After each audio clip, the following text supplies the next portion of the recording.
Hey guys, this is Dr. Casey Johnson. Thank you guys so much for taking time to listen to the Unlock Wellness podcast. I know you're going to love today's episode with Charlie Jabaley. Charlie's story is one of the most inspiring stories that I've ever heard, and I know it's going to inspire you to make this your healthiest year yet and to chase those goals that you've had for a while, but maybe thought they were impossible. I love this conversation and love all of the great work that Charlie is doing. If you've been loving the Unlock Wellness podcast, be sure to jump onto iTunes, subscribe, and write a review. It really helps me out a lot, and I really appreciate all of the feedback and support. Also, be sure to follow me on social media to keep up with the latest podcast episodes. The best way to connect with me is on Instagram and Facebook. My username across the board is at Dr. Casey Johnson, and that's DrKasey Johnson. You can also check out my website at drcaseyjohnson.com.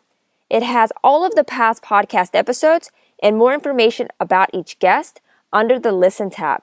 While you're on my site, be sure to check out the Shop tab, where you can check out my first book of my Healthy Children's Book series and learn about the Unlock Wellness Project, which supplies a wellness bag to a child in need for each book purchased.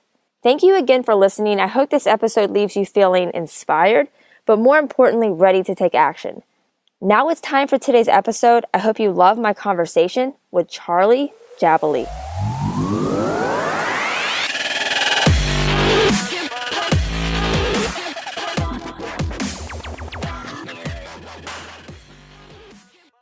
Welcome to the Unlock Wellness podcast. I'm Dr. Casey and excited for today's guest. I'm here with Charlie Jabaley, and Charlie has an incredible story. He managed 2 Chainz for 10 years. He started a music company, had a $15 million a year business, but his weight continued to go up with his success. And he found himself over 300 pounds, extremely unhealthy, depressed, and his world was flipped upside down after discovering he had a brain tumor. He has completely transformed his life and his health, and he's now a vegan endurance athlete who has lost 120 pounds. And I can't wait for Charlie to share his story with you guys. I know you're going to leave this podcast just feeling extremely inspired and empowered. So Charlie, just thank you so much for taking time to come on. I'm just extremely excited to have you. I'm so excited to be here. Yeah. This is my second podcast interview of my life. Yeah, and I have to mention that the first one was with Rich Roll, so I'm honored to even be in that category of those two. So that's just amazing. I'm super excited for you to get that platform. Thank you. Yeah, and so I guess Charlie will just jump into it. Just take it way back to into your younger childhood. Just kind of walk us through what your health looked like at a young age, and just how it progressed and how it affected your career journey as well.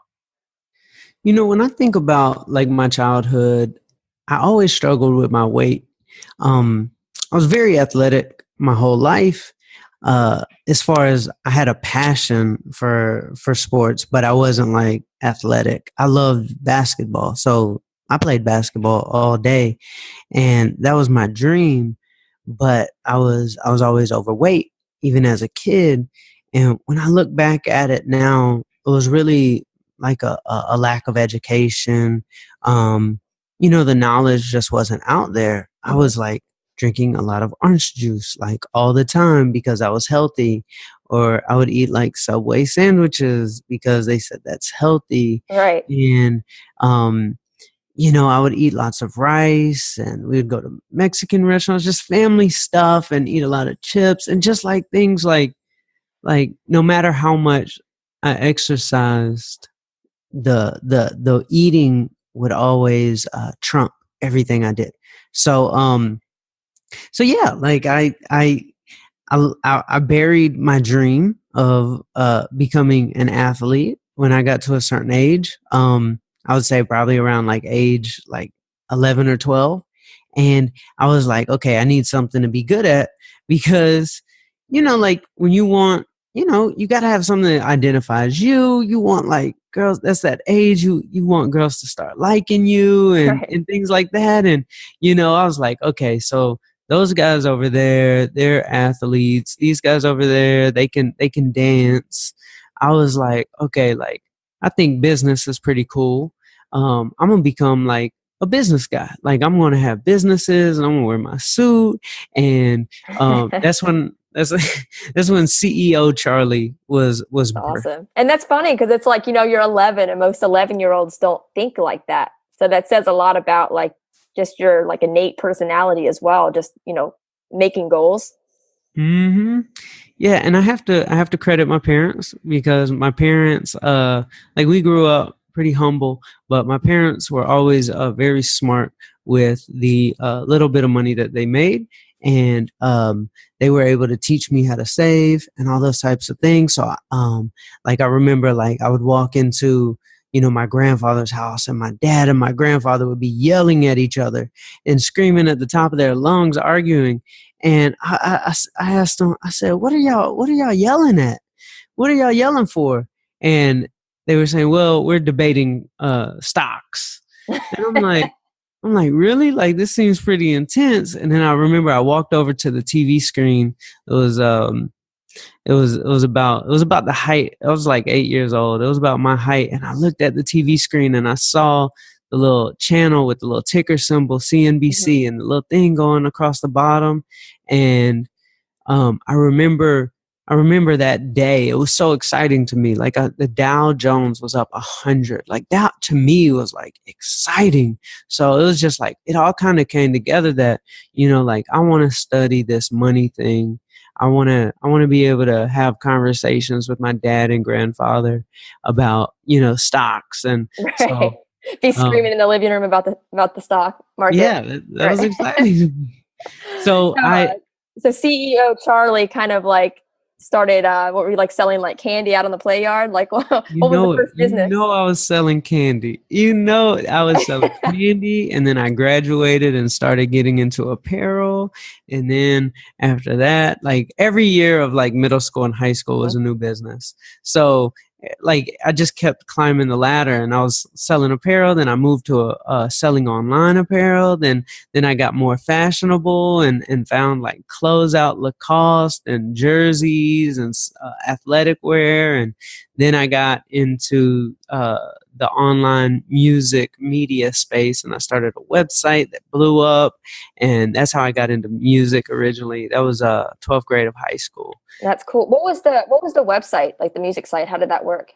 So, man, in high school, all my friends started making music, and I knew like hip hop was going to be like the next biggest wave. Like, even though this was, 11, 12 years ago, I knew hip hop was going to be the biggest genre in the world. And today, as of last year, hip hop is now the #1 grossing genre in the entire world. Definitely. And I'm glad that I was able to be a part of that journey. So when I was in high school, I lived across the street from the high school, and I saw my friends all starting to make music. So I put a microphone and got a little computer set up and basically turned my room into a studio. And after school, like 20 people would be in my room, all just like writing, and like there would be like 10, 15 people on one song. It was very amateur, but it was fun times. That's cool. Yeah, because at that time, it's not like now where anywhere can be a recording studio. Like, I mean, you can do it. I mean, now literally you have on a phone, like you could make a song if you wanted to, but you were smart enough to create that outlet. Exactly. And actually that was the very beginning of you can have a studio anywhere. That was like, I was at the very forefront of that. Like, I think I spent $300 on my studio. So, it wasn't the best quality, but I had GarageBand on my Mac, and I got a microphone, and I got a little input, and I was able to make music. But I saw there was a need, and they needed like videos. So I had got a video camera for Christmas, and the video camera is actually what got me into the music industry. And I became a cameraman. I dropped out of college and became a cameraman for a big artist named Soulja Boy. And I toured the country. And after I got fired, that's when I got into management. And so that's like the brief story of CEO Charlie. And after I got into management, signed a couple artists, won a couple Grammys, a lot of world tours, and a lot of platinum singles and albums. Right. And you're saying that pretty casually, but I mean, that's a huge deal. I mean, like, I mean, that's amazing that you were able just to happen to film for Soulja Boy. I mean, like, I mean, just how, like, I mean, not lucky because you put in the work, but just what a break that was just to get you into the industry. And I mean, like, because your company, I mean, you were talking about the Grammys, and that was with 2 Chainz, right? Yes, with 2 Chainz, yes. Yeah. So, like, were you guys actually, like, did you guys discover him, or like, how did that all kind of play out? So 2 Chainz was actually around for a long time before I came into his life. He was in a group, and he was signed to Ludacris for 10 years. And when I was in high school, I was a fan of his. Like, I used to listen to his group. Like, I would listen to Ludacris' album, and he would have a verse on it, and it was like the best verse on the whole album. And in 2007, I remember when I was Soulja Boy's cameraman, 2 Chainz had this huge song. Well, his group had a huge song with Lil Wayne, and it was like the #1 song in the world. And I was just a fan at that time. So when I left being a cameraman for Soulja Boy, I signed this group called Travis Porter, and we started out of my mom's basement. We had nothing, and we blew up. And when we blew up, I wanted to grow the management company. Me and my business partners, our management company is called Street Execs. And when we wanted to grow, we approached 2 Chainz, and at the time he was in a group. He was signed to Ludacris, and his name actually wasn't 2 Chainz. His name was Titty Boy. In the South, that means mama's boy, and that's what he was always called, you know, growing up, was Titty Boy. And we were like, you know what, we might need to change this name. You know, let's work on getting you out of this contract with Ludacris. You know, like, let's go solo. And you know, we did all that, and he was super appreciative to have a team of young guys. I mean, originally, Casey, he laughed at us when we told him we wanted to manage him, because we were just some young, like, nobodies, essentially, in his eyes. Yeah. But you know, sometimes you just need somebody who will, you know, take a bullet for you instead of somebody who has all the experience in the world. You know? For sure. Yeah. No, for sure. And you guys are understanding how attention works, which somebody who's been in the business for a long time might kind of be stuck in older ways. So it's just a whole new way to market and just put them out there. That's right. That's right. So, like, during that time, you know, you're obviously extremely successful, and you guys are doing extremely well financially, and just like, so kind of walk me through during that period, like, what your health was like, because I know it started to have a downfall, like, through all of that. So do you want to, like, walk me through where you were at physically, mentally, like, how all of that was on that end? Yeah. I was really focused on business and only business. As a manager, to be a good manager, you have to be a really good servant. Mm-hmm. And I understood that, and I was willing to do that. But my entire life was about somebody else's life. And I think that's why I was such a good manager. But at the same time, I wasn't waking up and starting my day with me. And I gained a lot. I'd always been overweight, but I got morbidly obese. I'm a pretty short guy. I'm 5'8", and I got up over 304 pounds, and it was really tough. It was really tough because I felt so stuck and rock bottom, because I've done every diet since I was 8. Like, I know we didn't talk about that as a child in my childhood story, but I was always very conscious of my weight, and all I knew was diets. Like, just like most everybody. Right. You know, when we want to lose weight, the first thing we think of is, you know, a diet or a trend. And I've done them all, from, you know, Weight Watchers to Atkins to, you know, you name it. I've done every single diet. So, I was kind of in a bad place of where I didn't know the answers. And I started starving myself. And I lost a lot of weight, believe it or not. I lost over 100 pounds. Wow. How old was that? I was probably 24, 25 Okay. at the time. Gotcha. And lost a lot of weight. And, but I had to kind of stop my whole life because I couldn't do anything. Like even with business, like I was lucky to have business partners because I was pretty worthless. I was like a zombie every day. And so starved myself, and then I just started cracking.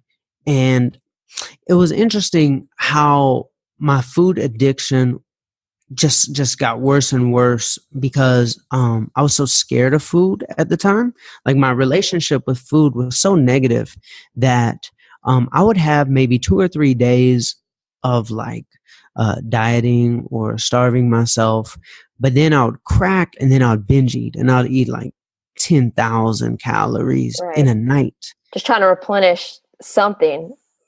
Not even that. It was like more like fiending. Like, yeah, I wish I had the mindset that would say replenish because that sounds so regenerative. Yeah. What I was doing was degenerative, and I would just like I'd be like, okay, just one donut, just because I'm craving it, and then I would have the one. And then I'd beat myself up and I'll be like, okay, I'll just get back on the program tomorrow. So I'm just going to go ahead and go for it. And I'd eat, a whole bunch of stuff I would always eat from the gas station so I could sit in my car and just eat privately. And then I would drive from one gas station to another gas station because I knew the other gas station would have like the Mrs. Fields cookies that the other one didn't have. And then the other gas station would have the Krispy Kreme donuts, instead of the generic donuts. And then I would then drive to Wendy's and just like, I would try to make myself so sick that I would never want to do it again. And that would literally be the conversation I had with myself is, okay, since I've messed up, let me just mess up all the way. And then since I messed up all the way, let me just go ahead and push myself down the entire staircase, bruise myself up, beat myself up so bad that I'll never want to do this again. And that cycle repeated for years.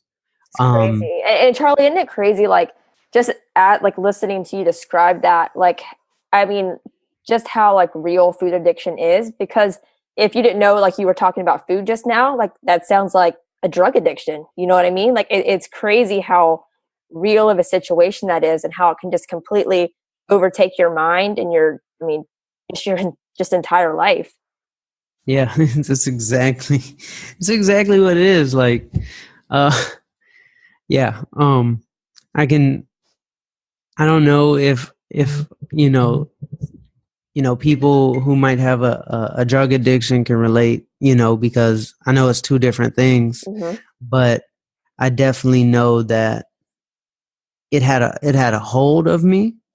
I know that I would break out into sweats. I would even do desperate things where, like, with my friends and roommates, like if like my friend, had some like leftover mac and cheese in like a styrofoam to go container, and we'll put it in the trash can. Like, I'd be laying in bed that night and know it's there, and then like tiptoe downstairs because my friends know that I'm on a diet, so I can't let them know I ate mac and cheese. And then I know what was in the trash can didn't actually touch any of the other trash because it was only in there for an hour and it was in its own styrofoam container. And then I would sneak down and the little devil would call me and I would eat, out of a trash can, like crazy, just crazy. Like crazy things like that would really, really, be embarrassing, which I am embarrassed by it. But food does have that effect, especially when you're operating out of the scarcity mindset, to where when you're telling yourself you shouldn't be eating food all the time, then that's when it really takes a hold of your brain. Right. Because you're still thinking about it, even though you're telling yourself not to think about it. It's still like you're just kind of reinforcing that over and over. Exactly. Yeah. Exactly. Yeah. And like, I mean, so that started, I mean, I just, kept going. And like, I mean, how long did that last? Or like, how did that all kind of progress for you from there? Okay, so it actually got worse after what I just told you. Um so my best friend Scott, he came into my life, and he saw something in me, and he knew I'm the type of guy who never gives up. Like, he saw that, and he was like, I'm going to stick by your side, and we're going to figure this out, and we're not going to do any more diets. And he challenged me to a marathon. And I was a big guy, so like I was like, Scott, I can't run. Like, I can hardly walk a mile. And he said, well, we got 10 months. Santa Rosa Marathon. We lived in Atlanta, and I thought it was like the coolest idea to run a marathon in California. And I said, I kind of went back to my childhood dream and was thinking about that athlete dream of mine. And I told Scott, I said, you know what? Let's do it. Let's do this marathon. And the next day we woke up, and man, we ran, like 2 minutes. And then, like every day we were just able to run a little bit further. And we ran a marathon. But after that marathon was completed, I had gained weight. And when I tell people that, they're like, Charlie, that's impossible. And I'll tell them that's exactly what I thought too. Like, me and Scott, we said at the beginning, we said, it's going to be impossible for you to do all this training and run a marathon and not lose weight. For me, it was quite the opposite, because the binge eating would outdo all the marathon running. And I hadn't had a grip on my eating. And I would run, and then I would eat a ton. I would run, I'd eat a ton. So we decided to do another marathon, and we did the Silver Comet Marathon in Atlanta, and gained weight as well. The same cycle. And then we ran a third marathon, the LA Marathon, in February of 2015, and after 3 marathons, I gained about 30 pounds. Wow. So do you think most of it was like you were telling yourself, hey, like I just ran a lot, I just worked out, like I can eat even more? Was it like that mentality? 100%. That's exactly. It was. It was a two-part thing. It was like, oh, I just worked out so I can eat, what I And want. whatever you want. Yeah. Yeah. And then the second part of it is, oh, well, let me just go ahead and eat whatever I want, and I will just work it off tomorrow. It was like, it was two sides of it, the thought process of, oh, I messed up, but I'll run twice as far tomorrow to work it off. That was the trap. And I was doing that uh every single day, and it just didn't work. And I would search Google for if there were like other people who had ran marathons and gained weight, because I felt so alone, and I honestly couldn't find much stuff. Like, I couldn't find anybody who could truly relate. Because you're already feeling like kind of hopeless. And then, I mean, I can't imagine like where your mindset was at after, like, you think you're doing the right thing, and then you're gaining weight, and you really don't see like that light at the end of the tunnel. Like, I just can't imagine what that would feel like.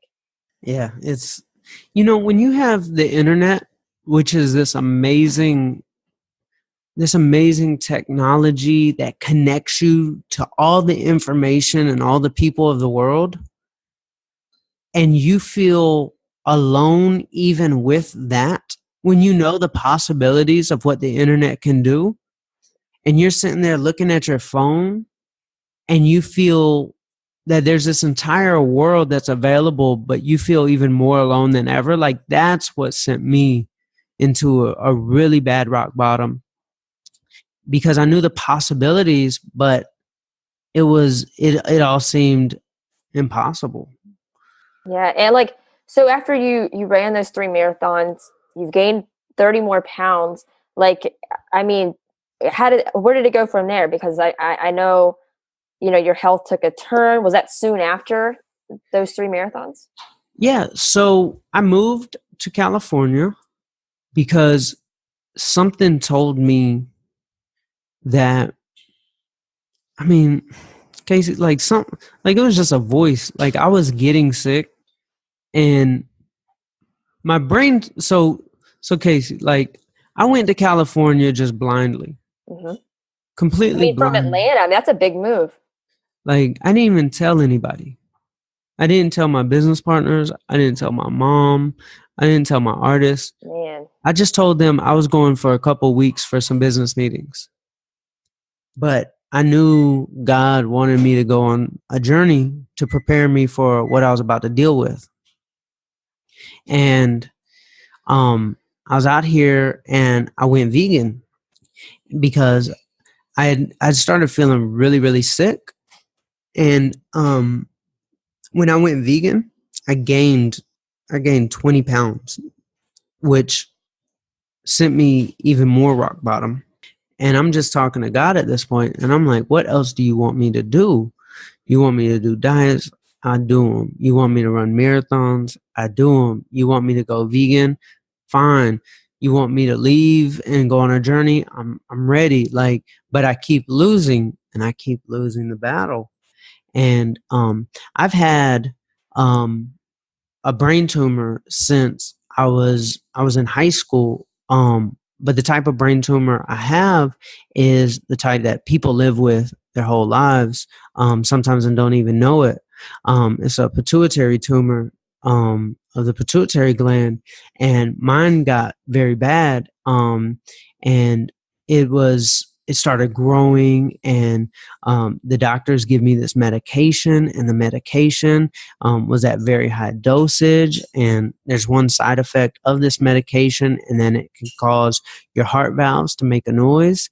And my heart valves started making a noise, and I told the doctors, I was like, I don't like this medication. And that's when I took getting plant-based very seriously, because I wanted to lose my weight. I wanted to, get rid of my brain tumor. And I knew it had to all be connected, because I had been eating so unhealthy my entire life. And my whole life had been out of balance, whether it was food, whether it was work. And I just wanted to fix everything. So I knew I had to literally stop my entire life and fix everything. So I didn't try to like tiptoe into it. I had been kind of halfway in, halfway out my whole life. And this time I said, I'm just going to reinvent my entire life. And in 2017, I left my company. I retired from music. I learned about everything there is with health. I've studied, I've traveled, I've signed up for an Ironman in New Zealand, and I've lost 120 pounds, and my brain tumor is reversing, and everything is now fixed, because I dealt with the one thing I buried when I was young.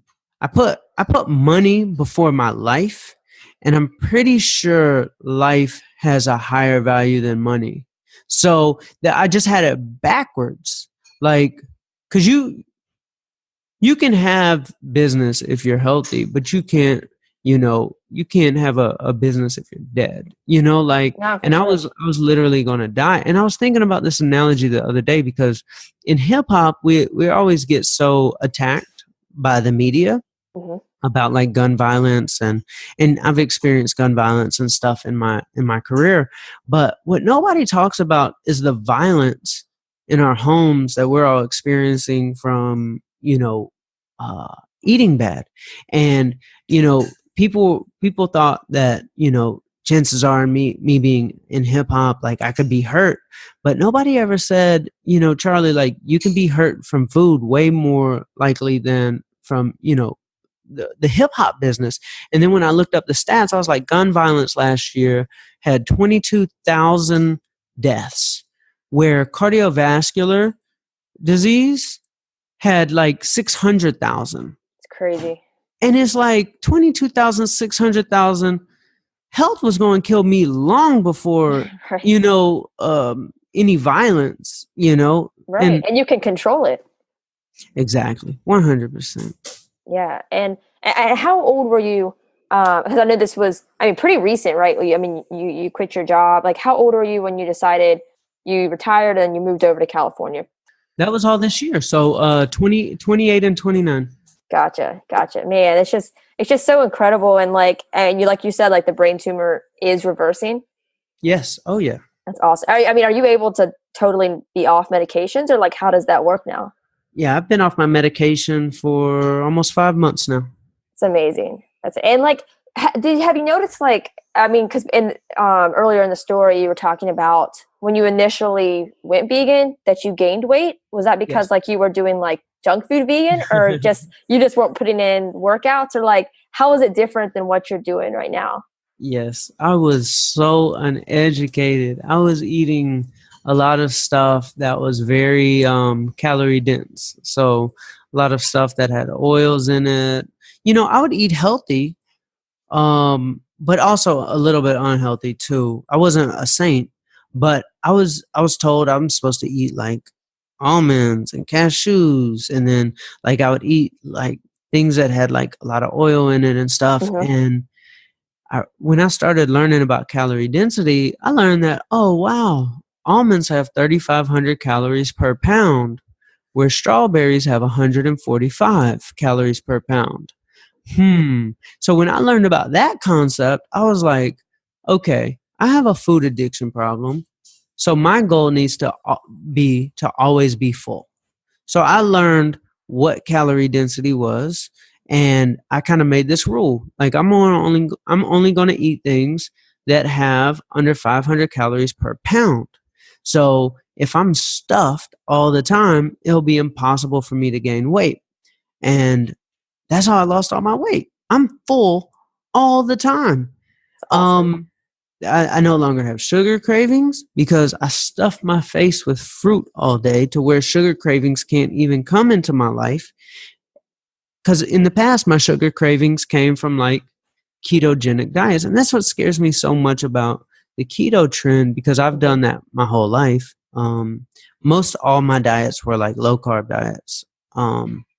And that's what truly made me addicted to food. But me addicted to food, I'm really saying I'm addicted to sugar, because I never once in my life craved a steak. I only craved sugar. But it's also the thing that I tried to get rid of in my life. But now that I eat fruit all day and I eat vegetables and I'm always full, I don't binge eat. I just follow one simple concept. If I'm hungry, I'm going to eat. And then when I'm full, I'm going to stop. And it's just a super, super simple way to live. And I no longer have to make food decisions, which in the past, I always lost the battle in those decisions. Now I just have simple rules to live by, and it works. It's awesome. No, and I love how you put that, because I think like people that are looking into more like a plant-based diet, like it's intimidating because they think they're going to be restricted, but it's like it's the most unrestricted way of eating and living that you could possibly have. It's like you're not counting calories. Like you said, you're eating when you're hungry. You stop when you're full. You can eat so much amazing food, and it won't impact your weight in a negative way. So it's like it's really just like you were saying, it's like freeing, and it's extremely empowering. Thank you. Yeah, it really is. And honestly, like it's fun, like just eating a lot. Like I see, food should never be looked at as a scarce thing, because it's what provides us a lot of life. So our relationship with food is not supposed to be like, oh, I'm not supposed to have much of that. It's actually supposed to be like, no, that's what gives you life. Eat a ton of it. It's just there's a step of understanding what we're supposed to eat a ton of. Like I think I ate 7 oranges this morning. Awesome. Like I just wanted more, and I know it's okay for me to eat 7 of them. Because I'm just going to stop when I'm full. I was just very hungry because this past weekend I did a full Ironman I broke it up over 3 days. I did a social experiment, and I was like really hungry this morning. So I just ate a ton and it felt good. But if it was bad, then I would feel guilty. But if it's under 500 calories per pound, I eat it. And it's super easy to find out how many calories are in a pound of something. Google actually does the math for you without you having to go to an outside website. So if you just like type into Google, how many calories are in a pound of strawberries? You just type that into Google, and then at the top of the screen, they'll tell you, and you don't even have to leave Google, which is awesome. No, that's amazing. Yeah, I mean, like the resources available make it so much easier now too. Like it's incredible what's out there. And how's the Ironman training going? Because that's coming up soon, right? Yeah, I mean, this weekend was such a confidence booster for me because I had never done those distances before. So on Saturday, me and two of my buddies, we biked 112 miles. And I was so surprised. Like, I wasn't tired. Like, I felt like I could have done 200. And I've done, like I've run marathons before, and I know how tired I was afterwards. Mm-hmm. So then the next day, I woke up, and we were going to do the swim. But I got super sick because my friend wanted me to try some, like, organic root thing for, like, energy. And I learned my lesson not to try new things on race day. So we were going to swim 2.4 miles, but then I started throwing up. And I was throwing up all day, and I was sick, and I was sweating, and I was out back. And about 6 o'clock at night, I started feeling a little bit better. So I was like, okay, I can swim 2.4 miles, like, even though I've been sick all day. So I looked at the weather report, and I saw that the next day is going to be pouring down raining in LA. And I'm like, oh, wow, I'm not going to be able to run a marathon tomorrow. My friend Scott flew all the way into LA from Atlanta to do this whole weekend with me. So we had to pivot, and we had to switch around the swimming and the running because we can swim in the pool at the gym, the 2.4 miles. So we'll do that tomorrow while it's raining. But in that moment at 6 o'clock at night, I'm like, oh my goodness, we're about to have to run a marathon, and I've been throwing up all day. Right. And I mentally got prepared. I went to the grocery store, bought some Pedialyte, got like 3-4 bags of oranges, called my camera guys, and we're like, look, change of plans. We're going to do a marathon tonight. And my camera guy was like, I thought you were throwing up all day. I said, I was, but I have to do this. Like, my friend flew in town. Like, I can't let him down. Like, we were going to do a whole Ironman this weekend. Right. So at 6:30, man, we took off. And we ran all night, and we ran that marathon, and man, we were so tired. But when we got home, we were like, wow, like that wasn't that bad. It's amazing. Isn't it crazy? Like when you transform your way of eating, like the energy and like the recovery time, because like think about like if the old Charlie would have attempted what you just did, like it's just insane to think about how different you can be in a year if you actually put real things in your body and like treat yourself like you love yourself. Like, I mean, just that whole transformation is just incredible. It truly is. And I credit it because Scott ran the 3 marathons with me in the past. So I know what it's like to run a marathon and how long it takes to recover because I've done them before. But that was before I was plant-based. And now, like, the day after the marathon, I swam 2.4. Yesterday, I wasn't sore at all. And then today, I'm not sore at all. Like, my head is clear. Like, usually, like, it'll be foggy and kind of like exercise hungover.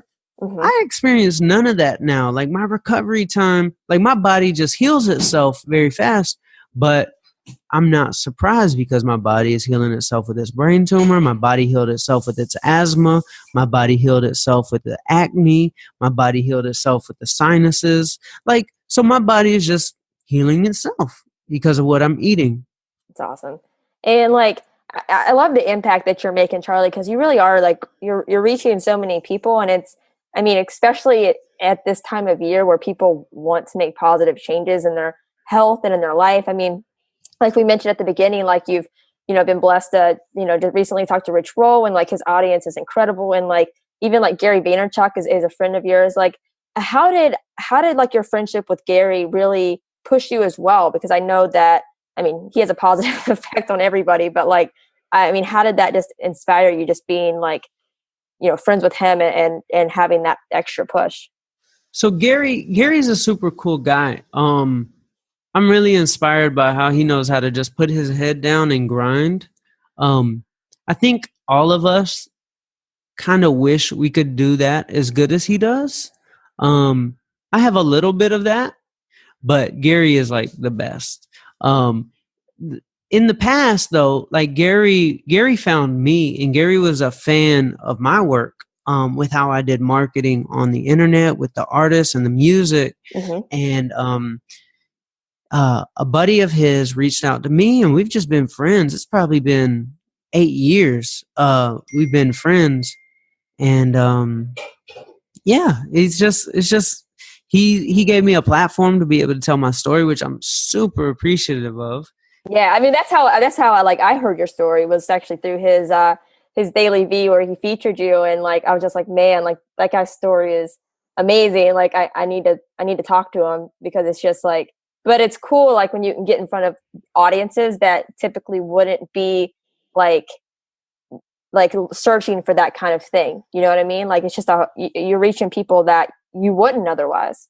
That's right. And that's really like with me leaving the music industry, going into, more of like the helping business, just helping people. I mean, for people like Gary or people like you or people like Rich Roll to just be able to give me a platform to tell my story, then, I'm fulfilling my life purpose. I'm fulfilling my journey that, I'm going on. So that's cool. And I think you had it maybe on your website or like on your profile bio, but like, and I loved how you put it, and I can't remember word for word what it was. You can correct it for me, but like you put from like chasing like millions of dollars to wanting to change like 1 million lives or something like that. But yes, I love that, and I just think it's just super inspiring.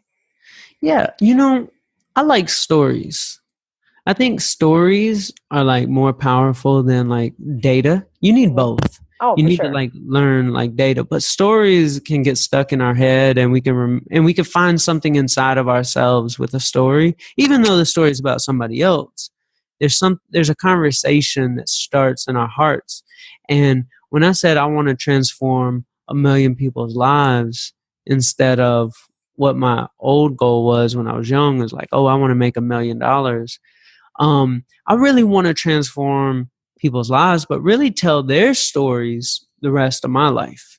Right. So I want to just find second chance, underdog, stories, and I want to document them. And I just want to tell 1 million stories that then inspire 1 million more lives, and just have a platform of amazing stories. Like I think there should be a new category on Netflix called inspiration. I don't know why that's not a thing. I think it should be too. It sounds awesome. Like I just want to go on and see inspirational movies or inspirational documentaries, and it already exists. It's just not packaged. Like Rocky exists, The Pursuit of Happiness exists, right? Amazing inspirational stories exist, but I just want more, because I've ignited, my flame, and I got to keep it lit. And that's why I crave content. And I've really utilized Eric Thomas, who's a motivational speaker. He's amazing. I've utilized Gary Vaynerchuk. I've utilized Rich Roll. But Eric Thomas was like my football coach. Like he's like a good man who is going to kind of yell at you in a way, but from a good place, right. And he's just going to tell you what you need to know in order to win the game. And that's what I like about him. Yeah, that's amazing. And I love how you were just saying that you like want to be able to accumulate the stories to share, because like, I mean, you're going to have so many emails flooding in with success stories within the next weeks, months, years. I mean, like, how excited are you for that? Because it's going to happen. Yeah, I mean, that's my goal. Like send me emails. I've been responding to emails for the past week. It's been thousands and I love it. Awesome. That's awesome. No, I can't wait to, I mean, just to see where you take it all, Charlie. And I really can't wait to see how many people, like, whenever you start posting all of the success stories, like, it's just going to be incredible. But like, so I know you're working on the Ironman. You said that's in March, right? So yes, New Zealand in March. Oh man, that's cool. That'll be a cool trip. It is. I'm super excited and actually more excited today than I was a couple of days ago because now I know like I'm probably ahead of schedule, even though I just started this whole journey of like, okay, so I probably couldn't run a mile 8-9 months ago because I had gained back so much weight. After my last marathons, like I just like became dormant and just didn't do anything. I gained 20 pounds after going vegan. I'd got back up to like 265 pounds and I just wasn't active. And all this has happened from May to January. How many months is that? Oh, almost 8? 8. Yeah. So so my whole life has turned around in just 8 months. And I'm able to do incredible things, but I honestly think, Casey, like it's easier to do bold things than to just like say, I'm going to wake up and run every day. Like, I really think it's easier to do an Ironman because it becomes who you are. It becomes what you think about all day. It becomes what other people introduce you as, like when they're like talking to their friends, they're like, oh, this is my buddy Charlie. He's doing an Ironman. Right. And all those things weave a web that keep you accountable to where if I just said, I'm going to wake up and run every day, there would be no web and it's not bold. And I'd probably find a million reasons not to go after a while. But when I say I'm going to do an Ironman and it's entangled in everybody around me, that really keeps me going. No, I love that. And it's so true. Like, because if you don't train, you're going to be screwed. And like, and then you can't let everybody else around like down because they've been like rooting you on and bringing you up. And like, no, I love that. That's amazing. And like, do you already know what the next thing is after the Ironman, or have you thought that far ahead? Oh yeah. Oh, for sure. So I am celebrating my 30th birthday on April 6th. And me and my buddy Scott, we are going to bike from Charleston, South Carolina to Santa Monica, California, across the country. And we're going to take cameras with us, and we're going to find all the second chance underdog stories of transformation across the country. And we're going to do little motivational speaking rallies, and people can come bike with us. That's awesome. And we're going to bike across the country and find the most amazing stories.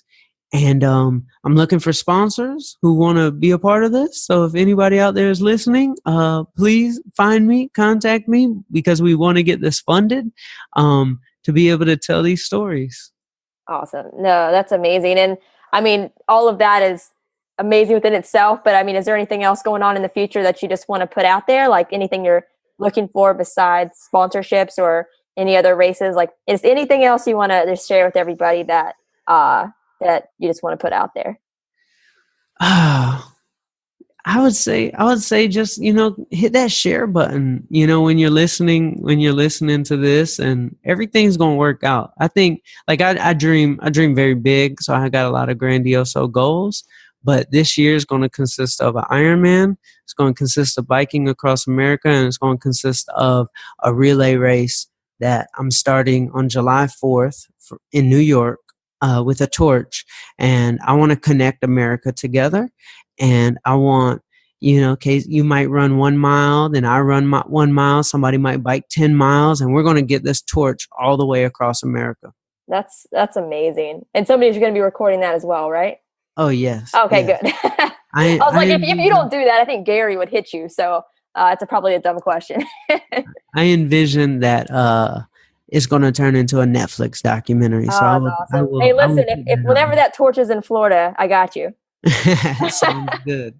Awesome. But yeah, so Charlie, what is the best way for people to follow you on social media, your website, all of that? Just the best way for people to be able to reach out to you. So everything is the same. It is Charlie Jabaley, CharlieJabaley.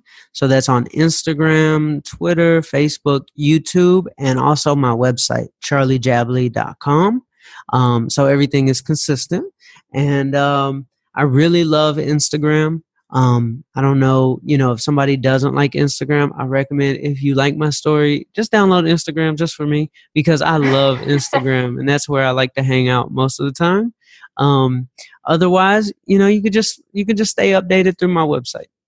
Perfect. And just closing question, Charlie, that I ask every guest, but if you just had one piece of advice for the audience, maybe it was just your biggest takeaway through this whole journey so far, but if you only had one piece of advice to give, what would it be? One piece of advice. I would say, it's so tough. I've got a million things, Casey. What's been the best answer somebody's given you so far that stuck with you? There's so many. I don't want to give you any ideas. I just want you. No. I need to know what's the best one so I could beat it. I'm going to beat it. Okay. I just need to know what the scale is. Man. Okay. Well, man, I've seen that. Now you're putting me on the spot. See, I've had so many. Okay. let me think. Oh, man. Now you know how I feel, right? There's so many, and it's funny just because some of them are so similar, but just so simple and true. One that actually it would be really good, and I can't remember the exact context of it, but I had Josh LaJaunie on, and his story is very different from yours, but similar with his weight loss and what he's doing in the plant-based community. But his was basically on the basis of, just do. There's going to be days where you don't want to get out of bed, or you don't, want to do it, but you have to put yourself out there, because it's not, you're not going to get those results just by doing nothing. You have to do. And I thought that was amazing, but there's so many. All right. What's your answer? I got my answer. So this is a theory that I came up with, and I know we didn't talk about it on this podcast, but I have a superhero name, and my superhero name is Charlie Rocket, and that is who I transform into. Okay.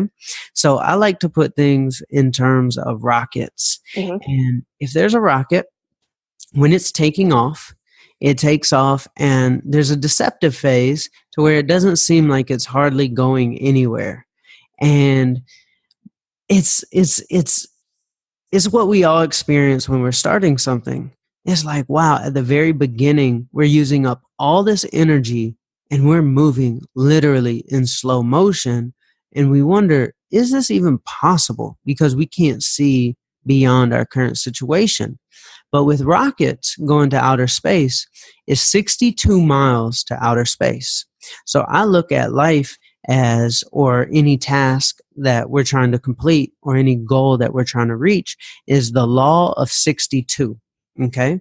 So if I were to break down how many times I ran before a marathon, I probably can break it down to where when I got to about my 60-second run, it started getting a lot easier.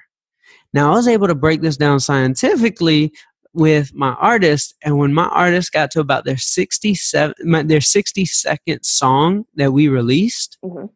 we around that time got our first big top 10 hit record. But the goal is to get to 62, but not to stop. Because once you stop, like say you stop at 14 and you come back down to earth, that means you have to start over. So getting to 62 is literally all the time, so it can compound. So I would say my advice to anybody, if it's a diet, if you're running a marathon, if you're training for an Ironman, or if it's a business, understand the goal is to get to 62. So don't worry about 3, don't worry about 15, don't worry about 42, don't worry about 51.